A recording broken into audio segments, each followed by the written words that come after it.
တရဏဂုံဂုံတော်ပဋ္ဌာန်းရွတ်ဖတ်ပူဇော်နည်းလေးကိုမျှဝေပေးပါမယ်။တရဏဂုံဂုံတော်ပဋ္ဌာန်းအစွမ်းကတော့အမခန်းပါပဲ။အဲ့တော့ကိုကအောင်မြင်ခြင်းနဲ့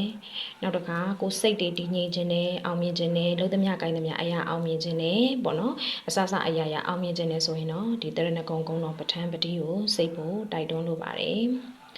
တရဏဂုံဂုံတော်ပဋ္ဌာန်းဆိုရဲကတရဏဂုံ3ပါဘုရားကုံတော့9ပါပဋ္ဌာန်း24ပစ္စည်းပေါ့နော်ဒါလေးကိုရွတ်ဖတ်ပူဇော်ပြပါမယ်ဗုဒ္ဓံတရဏံကိစ္ဆာမိဓမ္မံတရဏံကိစ္ဆာမိသံဃံတရဏံကိစ္ဆာမိရဟံတမ္မတံဗုဒ္ဓောဝိဇာစရဏတမ္မံနောသူကေတောလောကဝိတုအနုတ္တရောပုရိသဓမ္မတာရတိတတ္တာဒေဝမနုဿာနံဗုဒ္ဓောဘေကဝါဟေတုပိစယောအာရမဏပိစယောဒီပရိပိစယောအနန္တရာပိစယောတမနန္တရာပိစယောတဟဇာတာပိစယောအညမညပိစယောနေတယပိစယောဥပနေတယပိစယောပုရိဇာတာပိစယောပိဇာဇာတရဏဂုံဂုံတော်ပဋ္ဌာန်းရွတ်ဖတ်ပူဇော်နည်းလေးကိုမျှဝေပေးပါမယ်။တရဏဂုံဂုံတော်ပဋ္ဌာန်းအစွမ်းကတော့အမခန်းပါပဲ။အဲ့တော့ကိုကအောင်မြင်ခြင်းနဲ့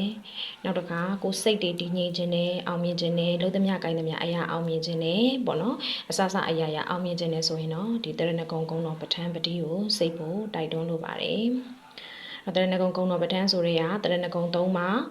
ဘုရားကုံတော့9ပါပဋ္ဌာန်း24ပစ္စည်းပေါ့နော်ဒါလေးကိုရွတ်ဖတ်ပူဇော်ပြပါမယ်ဗုဒ္ဓံတရဏံကိစ္ဆာမိဓမ္မံတရဏံကိစ္ဆာမိသံဃံတရဏံကိစ္ဆာမိ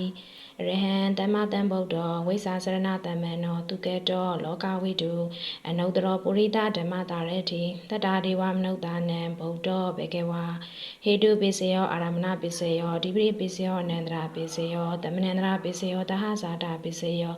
အညမညပိစယောနေတယပိစယောဥပနေတယပိစယောပုရိဇာတာပိစယောပိဇာဇာ